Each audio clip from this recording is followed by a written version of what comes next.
Pormal na nga ginpirmahan na Cambodian Prime Minister Manet kag Thai Prime Minister Anutin Chairnvikarul ang peace deal kaupod sa US President Donald Trump kag Malaysian Prime Minister Anwar Ibrahim kahapon sa Kuala Lumpur, Malaysia sa sidelines ang 47th ASEAN Summit and related summits.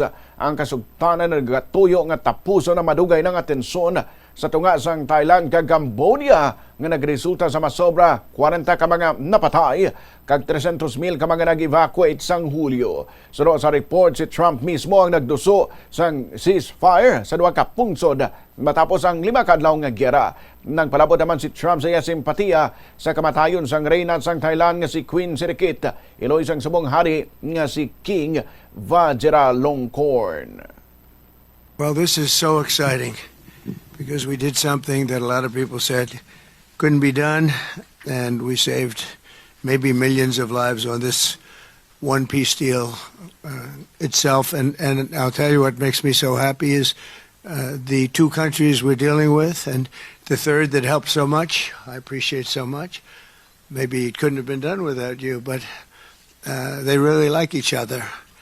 I'm not used to that when I do these deals. Usually there's a lot of hatred. They liked each other, so it made it a little bit easier. But millions of people are alive today because of this peace treaty.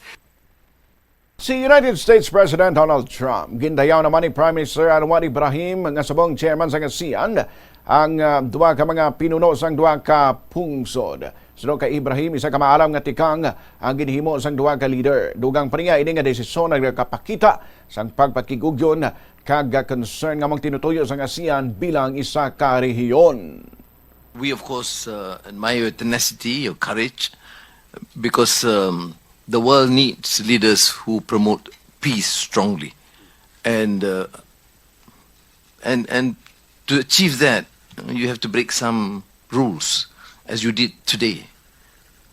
When President arrived, he asked me to join him in the car. I said that's against the security and protocol rules. And he was delighted to break the rules, and I...